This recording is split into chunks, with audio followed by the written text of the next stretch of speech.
Dans le Coran, Allah dit Alam ya'lam bi anna Allah yara. Ne sait-il pas que vraiment Allah voit?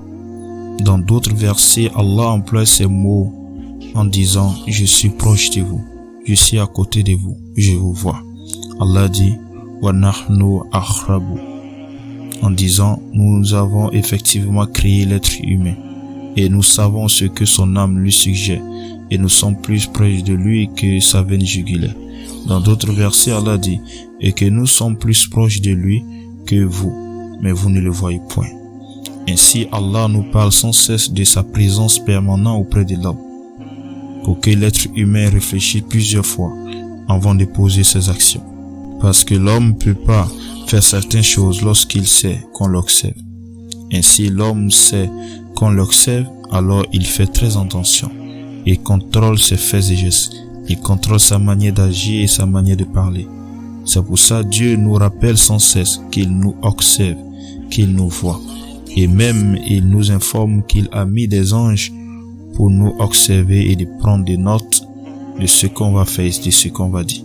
Allah dit dans le Coran wa yalfizu min khawli illa lada'ahi raqibun atidu. Il ne prononce pas une parole sans avoir auprès de lui un observateur prêt à l'inscrire, c'est-à-dire les anges. Tout cela a pour objectif de mettre la crainte de Dieu dans le cœur de l'homme, de mettre la pudeur. Car si l'homme sait qu'on l'observe, deux choses viennent dans son cœur. La crainte, c'est-à-dire la peur, ou la pudeur, c'est-à-dire la honte. C'est comme on dit à un homme qu'il y a une caméra cachée invisible sur lui, qui est reliée directement sur les réseaux sociaux. Tout ce qu'il ferait sortirait sur les réseaux sociaux. Maintenant, imaginons cet homme, comment il serait dans sa vie, quel comportement il va adopter. Je crois que grâce aux caméras, il va arrêter beaucoup de choses, il va arrêter beaucoup de péchés, il va même contrôler tout ce qu'il ferait, parce qu'il est suivi par le monde entier. Ainsi est Dieu. Dieu a mis des caméras sur nous, il observe tout ce qu'on fait, et plus pire que ça, il regarde même nos cœurs et nos pensées et nos intentions. Dieu a une maîtrise totale sur nous. C'est pour ça on doit avoir honte de commettre des choses alors qu'Allah nous regarde. On doit avoir la crainte, la peur de Dieu lorsqu'on commet certaines choses. Un jour, les gens avaient remarqué qu'il y avait un sage qui aimait rester seul dans la solitude. Alors, les gens sont partis le voir. Pourquoi aimerais-tu rester seul à chaque fois?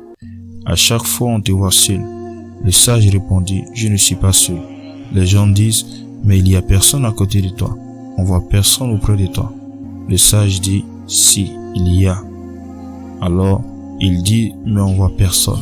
Alors le sage leur répondit, il y a Dieu auprès de moi, il y a des anges auprès de moi qui surveillent tout ce que je fais et qui écrit tout ce que je dis et tout ce que je fais. Allah Akbar. Tu vois comment les gens voyaient les choses, ceux qui nous ont précédés. Ils sentaient toujours la présence de Dieu auprès d'eux. Mais nous, on pense souvent que Dieu ne nous voit pas, ou on pense que Dieu est absent souvent et présent souvent. Et cette pensée nous pousse à commettre des péchés. Omar a vu des troupeaux de moutons dans la main d'un esclave un jour. Omar lui dit, vends-moi tes moutons. L'esclave lui dit, ces troupeaux ne m'appartiennent pas, mais à mon maître. Omar lui dit, vends-moi ces moutons et dis aux propriétaires qu'ils ont été dévorés par des bêtes sauvages. L'esclave lui dit, j'accepte, mais qu'est-ce que je vais dire à Allah? Quelle réponse je vais donner à Dieu alors qu'il nous voit actuellement? Cette parole a touché le cœur de Omar et l'a rendu bouche bée. Tellement ça a touché Omar, il acheta l'esclave dans la main de son maître et l'affranchit, le libéra. Non, quelle sagesse! Il a seulement posé une seule question. Si je dis à mon maître que les bêtes ont dévoré ses moutons, ça marche car il connaît pas l'invisible. Mais qu'est-ce que je vais dire à Dieu? Quelle excuse je vais donner à Dieu alors qu'il nous voit? Il connaît nos cœurs et même nos intentions. Ainsi, cette question doit être posée à tout musulman et à tout musulman qui cherche à se cacher alors que Dieu le voit. Mon frère, ma sœur, avant de commettre la fornication, l'adultère, pose la question à ton partenaire ou à ta partenaire. Qu'est-ce qu'on va dire à Dieu? Qu'est-ce qu'on va dire à Allah? Et il y avait une femme à la Mecque qui était très belle. Et cette femme a entendu parler d'un saint. Alors elle a eu l'intention de séduire l'homme saint et de commettre un péché pour salir son honneur. Elle arriva chez le saint et posa la question. Comment tu me trouves? Le saint dit, tu es belle. Elle dit à l'homme saint directement sans avoir peur ni honte en disant, je vais avoir un rapport sexuel avec toi. Tout de suite. L'homme saint répondit, j'accepte, mais à une seule condition. La femme dit, quelle condition? L'homme saint dit, qu'on fasse nos rapports sexuels aux yeux de tous et à côté même de la Kaaba. Allahu Akbar. La femme choquée de cette parole dit, jamais de la vie. Ainsi, l'homme saint prend la parole et dit, comment tu peux te cacher des hommes et te montrer à Allah? Comment tu peux avoir honte des gens et ne pas avoir honte de Dieu? Allahu Akbar. Quelle leçon et quelle sagesse. Nombreux parmi nous sommes comme cette femme qui a honte des gens mais n'a pas honte de Dieu. Nombreux parmi les gens se cachent des gens pour commettre les péchés, mais on s'expose devant Dieu sans crainte, sans honte, en commettant des péchés honteux et tragiques. Mon frère, combien de filles t'as déshabillé que t'as pas marié? Combien de personnes tu as arnaqué, escroqué, volé, tué aux yeux de Dieu? Les yeux de Dieu étaient posés sur toi. Ma sœur, combien d'hommes tu as eu dans ta vie qui t'ont pas encore marié? Tu t'es donné à combien d'hommes? Combien des actions honteuses tu as posées devant ton Seigneur?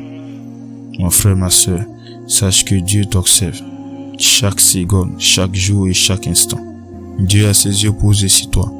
Crains-le et aie honte de lui. Tu es incapable de faire le péché devant tes parents. Alors pourquoi tu le fais devant Dieu? Tu es incapable de faire le mal devant les hommes.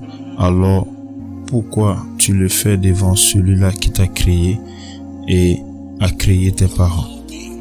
Ayons la pudeur devant Allah. Préservons nos langues du mal. Préservons ce qui est entre deux jambes. Préservons nos membres de commettre l'injustice. Ainsi, Dieu est proche de nous et nous voit. Et je crois que je vais m'arrêter ici. Sur ce, à la prochaine vidéo, Inch'Allah. Si tu as aimé la vidéo, n'oublie pas de la partager et à t'abonner sur ma page YouTube, Jalal KM, et à activer la cloche d'identification. N'oublie pas de la partager. Sur ce, à la prochaine vidéo, Inch'Allah.